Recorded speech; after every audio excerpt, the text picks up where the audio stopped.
I stood near the back of the reception hall, clutching a cheap purse and watching my sister glide across the dance floor in a custom white gown. People were clapping. Champagne glasses clinked, flashbulbs popped. It was her perfect night. Then she grabbed the mic.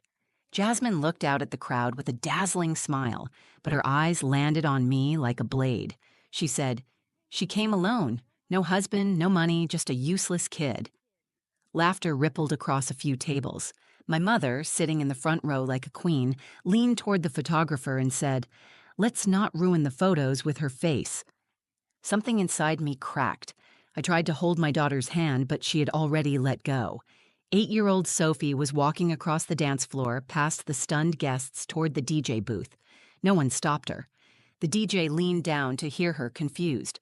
She handed him something from her little backpack and whispered something I couldn't hear. Then she took the mic. Her voice was calm and clear. "I brought a video. Mom didn't know, but I think the groom should watch it before marrying her." The music cut. The room went completely silent. Glasses froze mid-air. My sister's smile dropped. The DJ looked at me. I nodded. And everything changed. I hadn't been to a family event in nearly 4 years. No birthdays, no Christmas dinners, not even Grandma Eloise's funeral. When I left my husband, the silence from my family wasn't subtle. It was sharp and deliberate. I became the disappointment, the walking cautionary tale of what happens when a woman chooses love over logic, motherhood over ambition, or herself over tradition. My name is Maya. I'm 33, a single mother, and the person my family keeps just close enough to mock but never close enough to care for. The only reason I got an invitation to Jasmine's wedding was because it would have looked bad not to invite me. Or maybe I was the accessory she needed, proof of how far she'd climbed, how shiny her life had become compared to mine. I almost didn't go. I sat at my kitchen table the night the invitation arrived, holding the envelope with her perfect cursive handwriting and matching wax seal. It felt more like a warning than a welcome. But then Sophie came into the room, munching on an apple, and saw it. "Is Aunt Jasmine getting married?" she asked. "Yeah," I said, sliding the card back into the envelope. "She is." "Are we going?" I wanted to say no. I wanted to protect her from the snide comments, the icy stares, the subtle and not-so-subtle digs my family loved to throw like confetti. But I also wanted her to feel like she belonged. She didn't have cousins. She didn't have aunts or uncles that visited.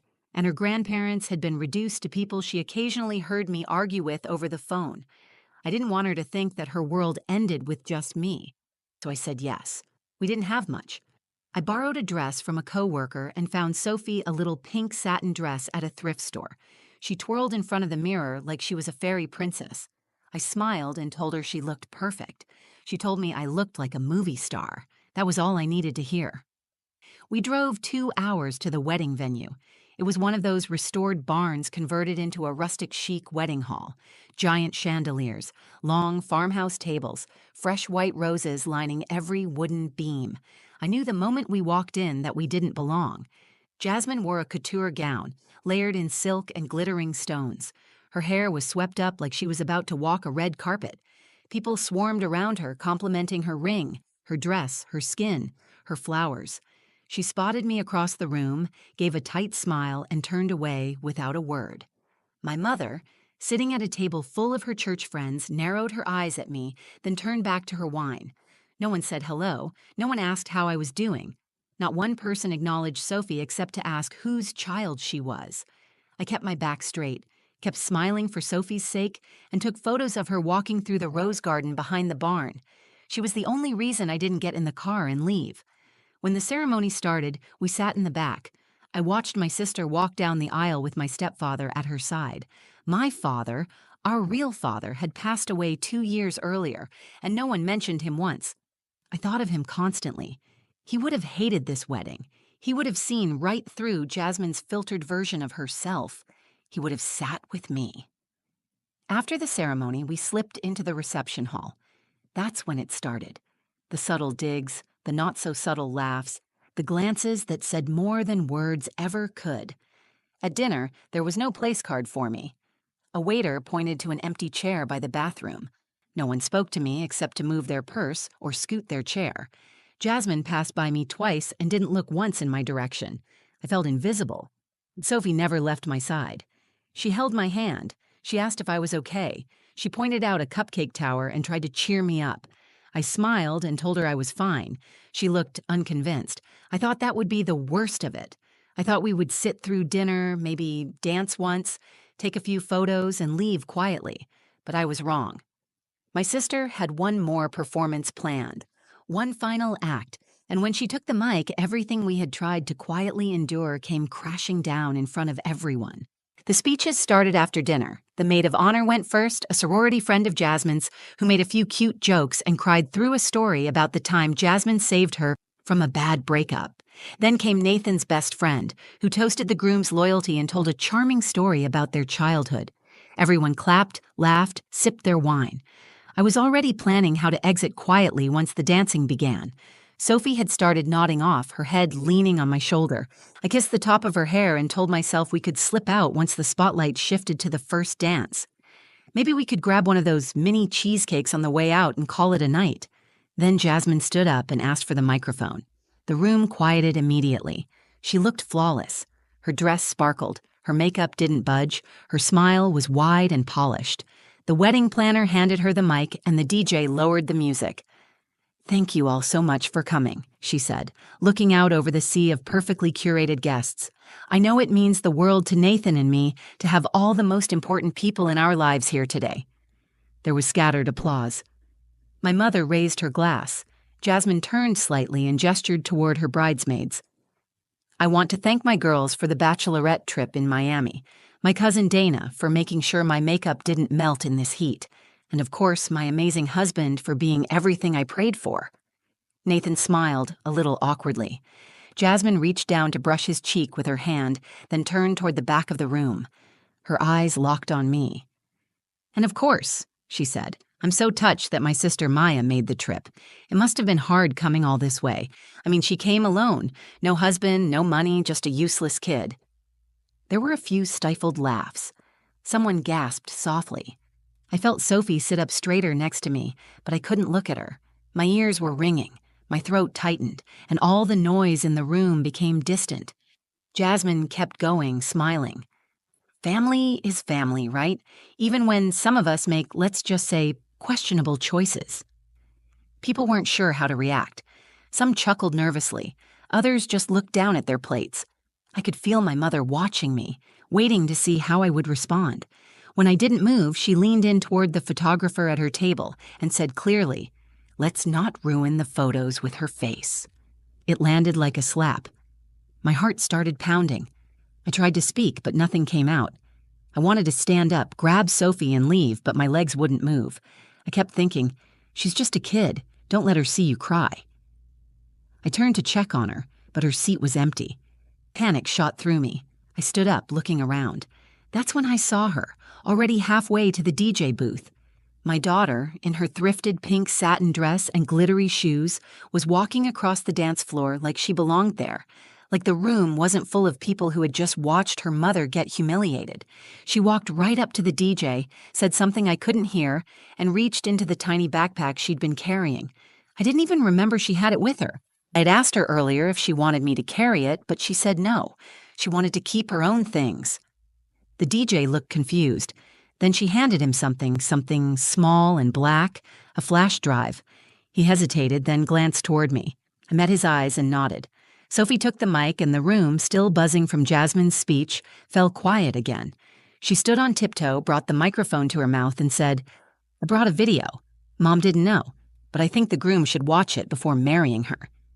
Gasps echoed from every corner. Someone dropped a fork. Jasmine's face drained of color. Nathan turned to her, his brow furrowed. My heart was pounding so hard I could barely breathe. I wanted to grab Sophie, pull her away, protect her from whatever chaos was about to explode, but my feet were rooted to the floor. The DJ looked to Nathan. "Sir?" Nathan nodded. "Play it." The lights dimmed. The room fell into silence. Real silence this time. Not awkward, not unsure, just still. I reached for the back of a chair to steady myself because I knew, somehow, deep in my bones, I knew this was going to change everything. The DJ inserted the flash drive. The screen behind the wedding arch flickered to life.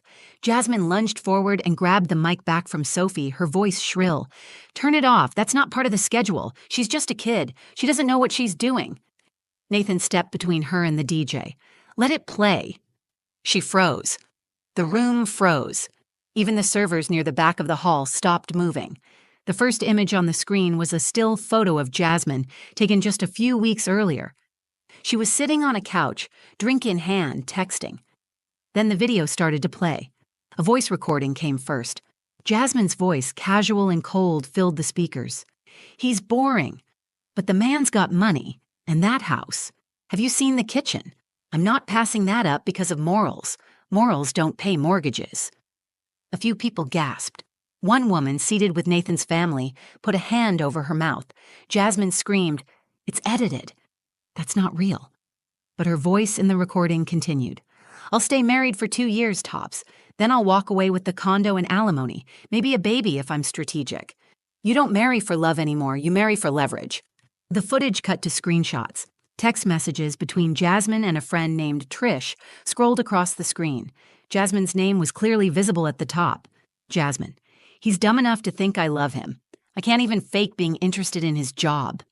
Trish: "Girl, don't get caught." Jasmine: "He's not smart enough to catch me, and once I get pregnant, it's game over."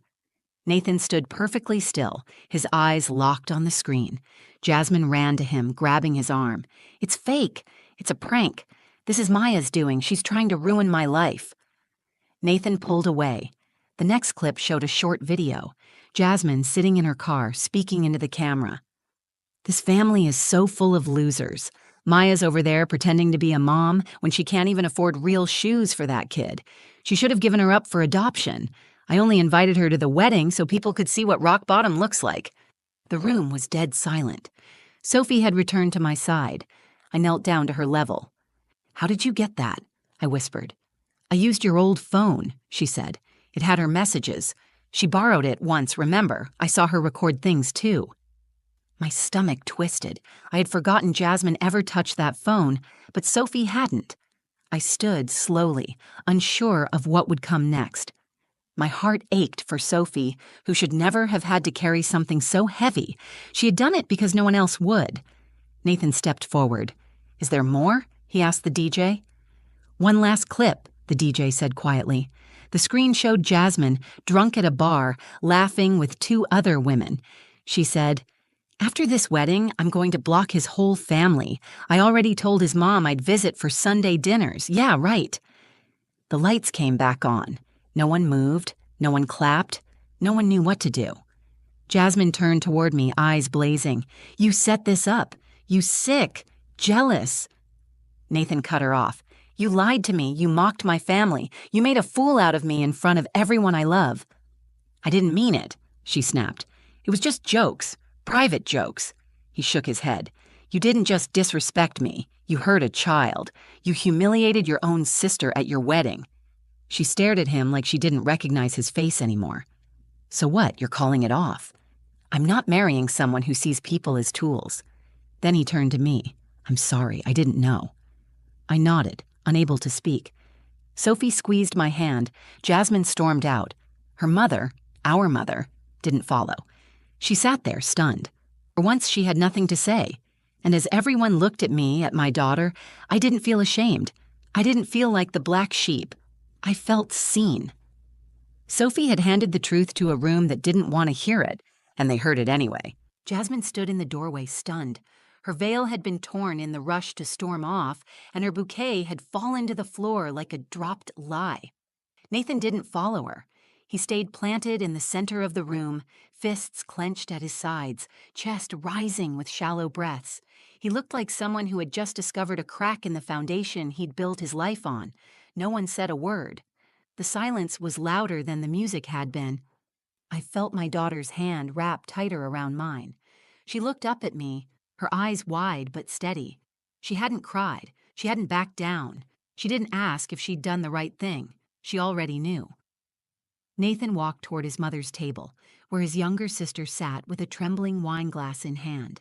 He bent down and whispered something. His mother stood up without a word and wrapped him in a tight, fierce hug. Then she walked past Jasmine, who had returned to the edge of the reception hall, shouting things I couldn't make out.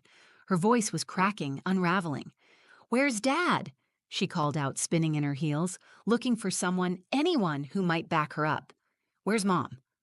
Cynthia hadn't moved. She stayed seated at her table with her hands in her lap, staring straight ahead like a statue.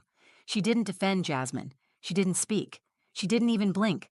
She just watched her youngest daughter fall apart in front of her guests. Sophie tugged on my arm. "Can we go?" I looked down at her, stunned by her calm. "Yes, we can." We turned toward the back exit, slipping between the tables as whispers picked up behind us. A few guests looked away.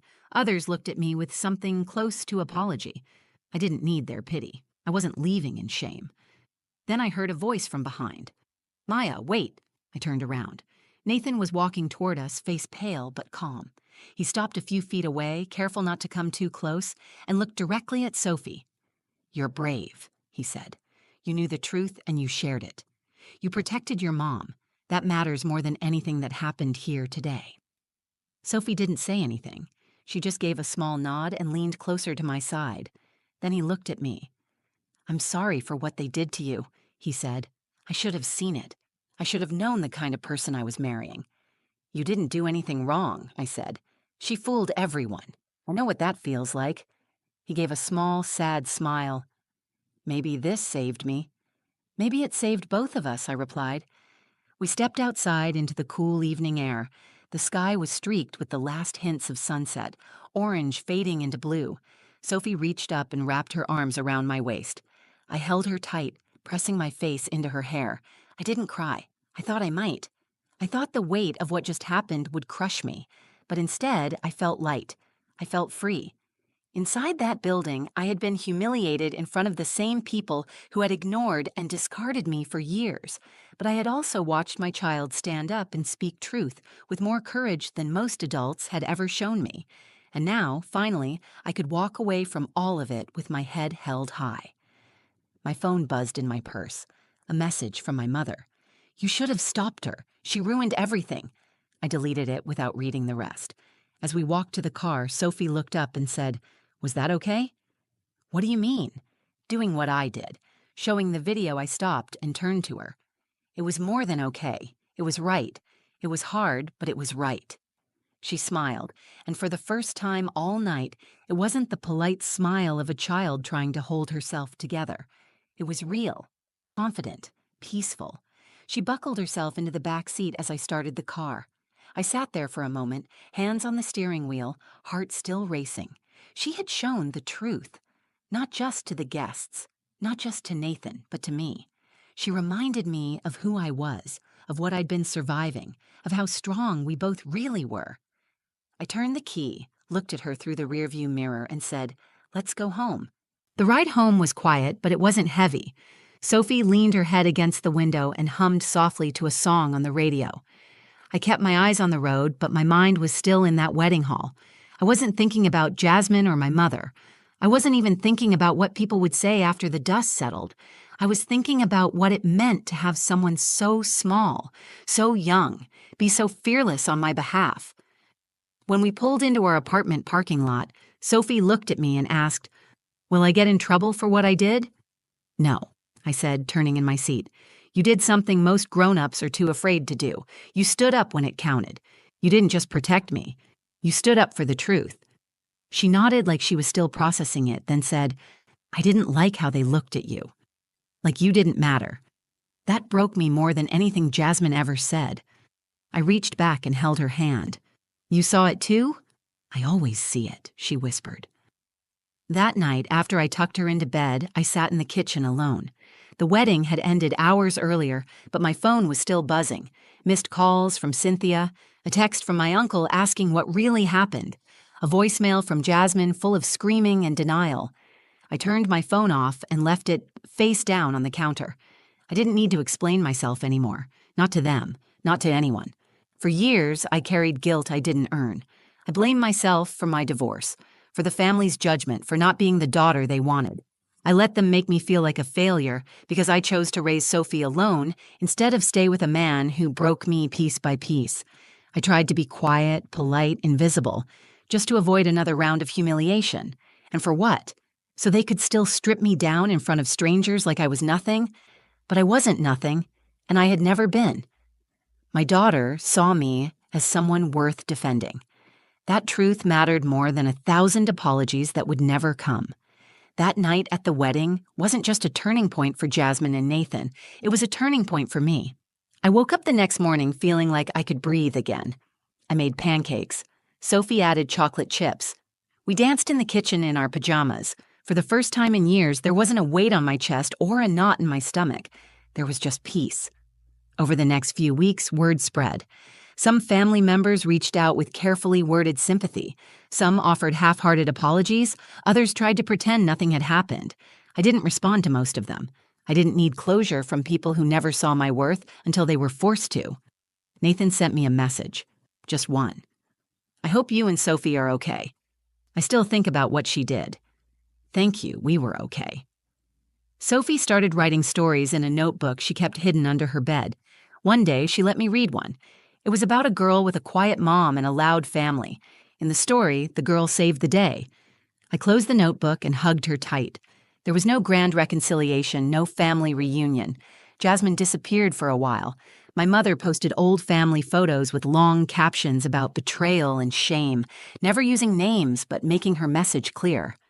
I didn't care. I didn't respond. What mattered was the lesson I took from that night. I had spent too long shrinking myself to fit into a family that never made space for me. I had been surviving on silence, trying to prove I was good enough when the truth was simple. I already was. Sophie showed me that. She reminded me of the kind of woman I used to be and the kind of woman I was becoming again. Strong, clear, steady, and not alone. My story didn't end with Jasmine's wedding. It started there. Because in the moment I was supposed to break, I found something stronger than anger or shame. I found my voice, and it sounded a lot like hers. If this story meant something to you, if it reminded you of your own strength or someone you love, don't forget to like the video. Share it with someone who needs to hear it. Leave a comment below. I read everyone, and your stories matter too. And if you want more true, powerful stories like this, hit that subscribe button and join the channel. This is a space for honesty, healing, and finding your voice, no matter how long it's been silent. Thanks for watching, and remember, the truth might hurt, but it also sets you free.